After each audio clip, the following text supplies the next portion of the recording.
All right, guys, so I'm about to drop some absolute sauce and teach you the best methodologies for creating a thumbnail that converts and give you guys insane click-through rates, because I've done thousands of thumbnails and thousands of videos that have gone viral. I mean, myself, I've actually been able to generate about $500,000 in revenue from YouTube automation. Just on my own, I have over 400 students that are seeing incredible success. And I have, like I said, created thousands of viral videos with the platform. I can show you some accolades here, but it doesn't really matter. What I'm going to show you is my skills, because my skills speak for themselves. So we're going to go straight into the class. I don't want to waste your guys' time. Let me make myself a little bit smaller here, put myself in the corner, and let's go. Guys, the advanced thumbnail class, I'm going to show you the breakdowns of some viral thumbnails, why they went viral. I'm going to show you the psychology behind it all. But first, I'm going to teach you why it's important to have a good thumbnail. All right, so why are they important? Let's talk about the journey of a viewer, right? So you hop on YouTube and the first thing you see is a ton of thumbnails. They're just everywhere. You're bombarded by different effects and colors and all these different things that just try and steal your attention. And that's the point. They're trying to steal your attention. So what happens when you land on a YouTube channel is that right away, you're overwhelmed by content. There's content everywhere, right? And what happens is you end up in a place of paralysis by analysis, because you don't even know what to click. There's just so many options. It's overwhelming. And there's just a sea of options, right? So this is kind of the general thing, the first kind of impression that happens when you hop on YouTube. So what does that mean for you? Guys, the thumbnail is the most important part of your video. And I say this because you could have the best video in the world, but if nobody clicks on it, you're wasting your damn time. Like, you literally could spend the most amount of money, spend the most amount of time on a video, make it so beautiful, but if you don't package it correctly, you're wasting your time, because YouTube is sales, all right? You need to sell the viewer on why they should watch your video and why they shouldn't watch the hundreds of other options that are out there, like right next to you, literally, right? So it's super, super important, guys, to understand it. So now moving on, the thing is that YouTube doesn't owe you shit, right? So what happens is people come in with the wrong expectations. They have a skewed understanding. They come in with an entitled mentality, and they just misunderstand the order of operations. Super, super important, guys, to get rid of that mindset, because realistically, there are 500 hours of videos being uploaded every single minute onto YouTube. 500 hours. All right. So what does that mean? That means YouTube does not owe you anything, right? There's this entitled mentality that people come into this, which is, I posted a video and I deserve views. You do not deserve anything. You have to earn that. And it all happens because you just have a misunderstanding of the order of operations. So let's talk about it, right? So I'll give you an example of one of my students. He posted this video and he got that thumbnail down packed. Like he crushed it with this thumbnail. And what happened?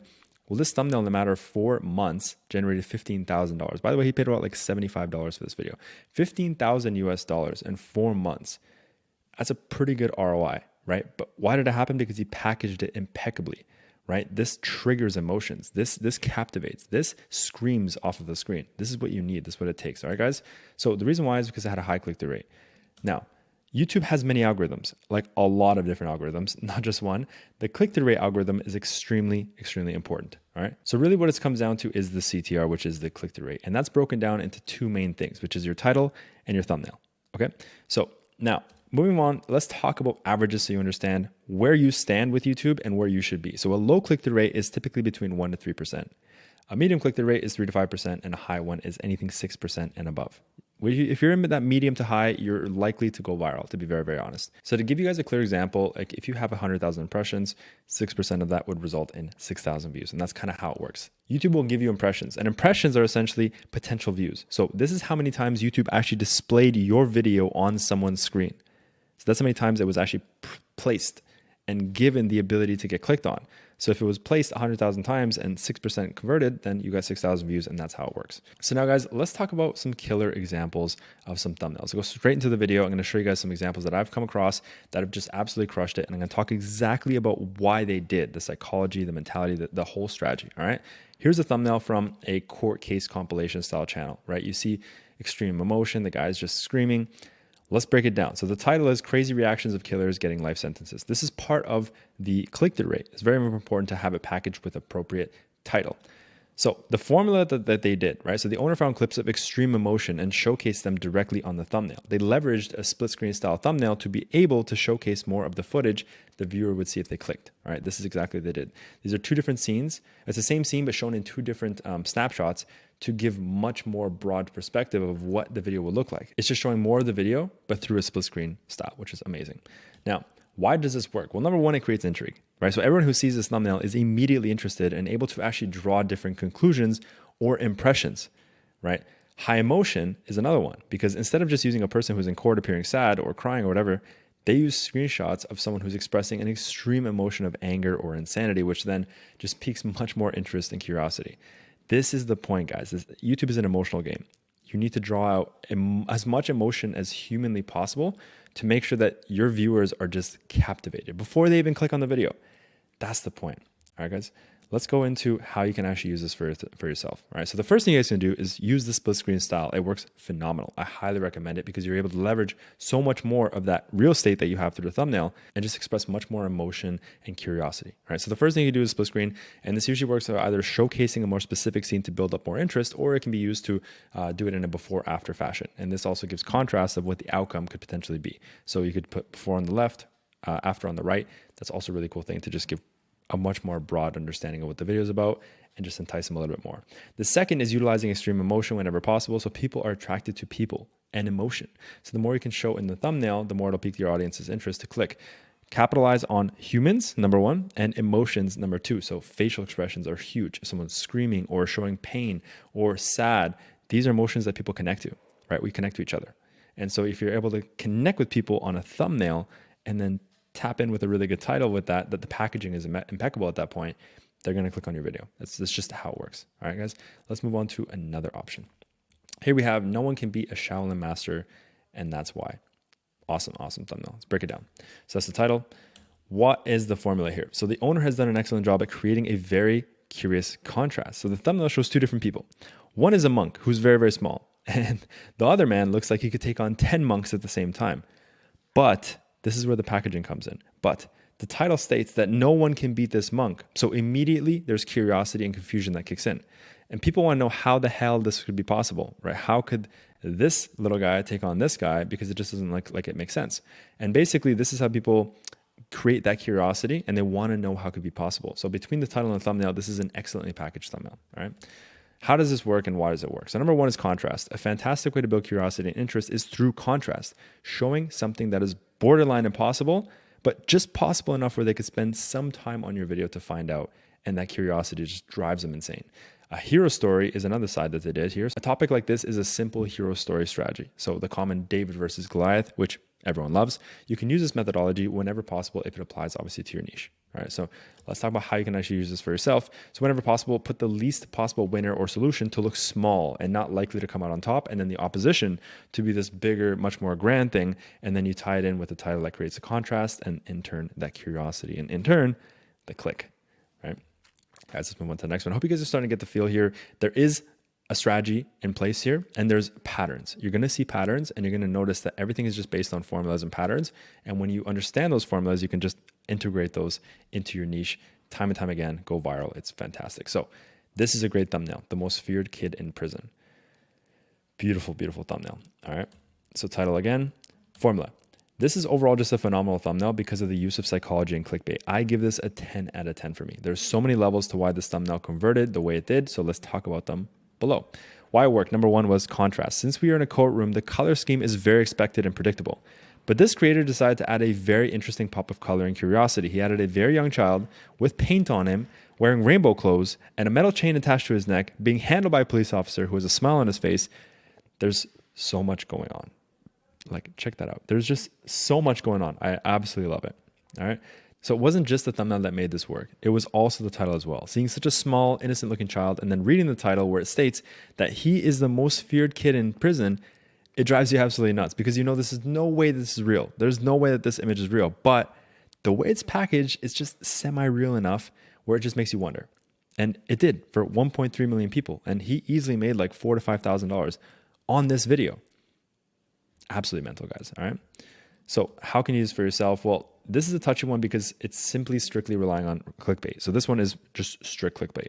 Of course, the kid in the thumbnail is not real, right? You're not going to see this little baby toddler in the video, but it did get the click. So the only way that this remains an ethical style of clickbait is if you actually deliver on the topic within the video. So if this person packaged the video the way they did, but they never actually showed in the video a kid who matched this description, like relatively, then the video wouldn't have taken off. I don't think so, at least. But they do. And like I mentioned, it's not the same kid, but the outcome was similar enough where it just passed, right? And because of this, the video actually blew up. It went insane, all right? Go on to the next example, guys. Be ready for the collapse, All right, this is a fear mongering style. So 15 biggest changes in America that will disappear in the months ahead. All right. Formula. This is a great thumbnail because it hits a deep pain and creates fear and confusion to the masses. All right. So why does this work? Well, number one, fear. Ever since COVID and honestly, just in general, people have always been fearful of the end of times, right? The end of times is coming. This has been consistent for a very long time. So this video is just playing on the fears and emotions revolving around that. So another thing that's really powerful about this is list. List style videos are fantastic. So using lists are a great way to capture more interest. Instead of someone learning about just one thing, they can learn about 15 or 10 or 7, however many you want. So this one's 15 biggest chains. They're able to capitalize on so much more knowledge and information in that video because you did it in a list style. So how can you use this for yourself? Well, if you're in a niche where your audience has fear or pains, capitalize on it as much as possible. Humans are very emotionally driven creatures and we react very strongly to our fears. So if you ever go into this, use it to your advantage to get views. I highly suggest it. Why do you think the news is the news and what they focus on primarily is bad things? I mean, fear and pain and drama and negativity because we're just so drawn into it as humans. I'm not saying it's a good thing, but it's the realistic side of content creation and conversions and psychology. It's just what it is. So do what you will with that information.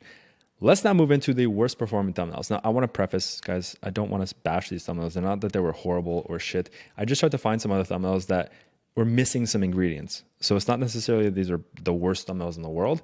It's just that they're missing ingredients. So I tried to find one specifically to give you guys points of just what not to do or what they missed out on. So you can use that as just general knowledge to apply for your thumbnails. All right.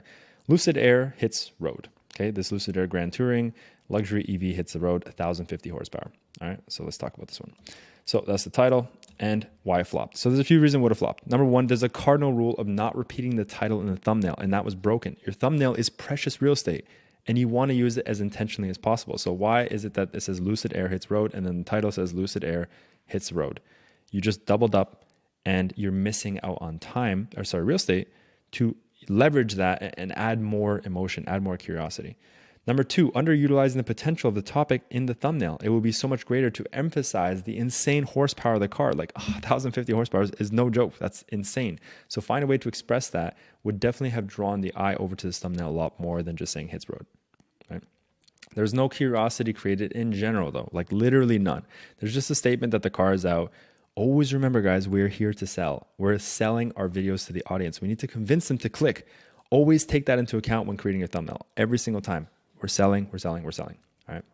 Next thumbnail. 12 years later, she got rich and went back to the girl who helped her.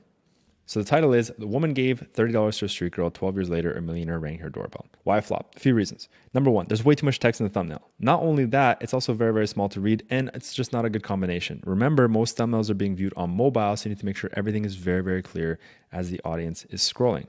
All right. Another thing to mention as well is that the timestamp is there and the writing is being covered by it. So never put anything important in the bottom right corner. All right. Number two, both the images are just not as good as they could be. The split screen style is fantastic. I told you I love split screen style, but the images are underwhelming. The left girl could be a girl who looks clearly a lot more homeless or broke. And the right one could have been a transformation of her new life, her being rich, whatever the outcome is. You can see here, that's just not that great. All right. And also there's a huge lack of human emotion and connection, especially in a niche like this where you can utilize it. If you can, do it. So whenever you can use a facial expression, use it wisely and maximize its potential. And the words are not only just small, but they're just not optimized. I feel like the words are there to add more to the story and continue to sell the video. I just don't feel like this text did it in the most efficient way. All right. So again, it's not that it's the worst thumbnail in the world, but there's a lot of pointers here that I could use to just bring out for you guys or share with you guys so you can use it on your thumbnails and understand the psychology of it as well. This thumbnail is the funnel method, right? So this one is the strategy guarantees you get into the Ivy League. Cool. Why flop? Well, there's a few reasons what a flop. Number one, the text is too difficult to read. It's super important we use fonts and colors that are easy to read. If you use a fancy font like this, it's likely that it could take someone just too long to pick up what it says as they're scrolling and completely disregard the thumbnail. The colors are also not that great. Instead of the red and black combination, I would have used white, made the font more bold, and then added a drop shadow behind it to make it stand out and pop from the wall. So font, it's not the worst font in the world. I just recommend using a bold font that's clear to read. You have to imagine, again, there's a sea of thumbnails and people are scrolling nonstop, like infinite scroll. It just keeps going.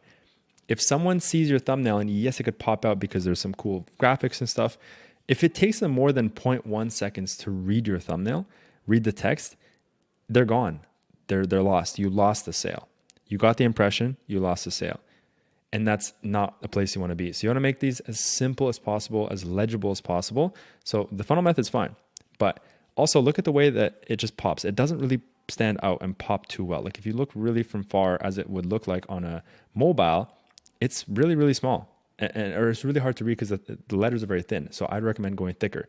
And the colors could be better. I'd just use a white, maybe with something else as well in between with a change of colors, but always do like a drop shadow behind it or just a pop of color, an outer glow, whatever, to make it stand out from the background, right?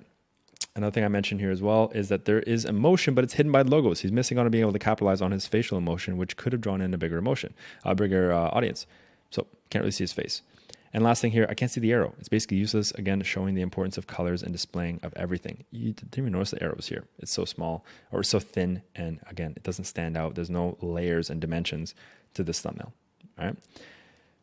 Guys, how can I help you? All right. So I've been able to help over 400 students be successful with YouTube automation. I've had plenty of success for myself with my channels. Like I said, I've amassed over $500,000 in YouTube automation, but it's not just about me, right? So what can I do for you guys? I've been able to do so much for my students. I've had students hit $20,000, $30,000 a month, students getting monetized in the first 12 days of starting with us, like incredible results. If you guys want to do this on your own and take the average of 8 to 12 months just to get monetized and see your first dollar, that's fine by me. But if you guys want to accelerate that learning curve and actually start seeing success sooner than later with YouTube automation channels, I suggest you guys book a call with me. I'll leave a link in the description of this video. And if this is of interest to you guys, I'll see you guys on a one-on-one call. Have a great day.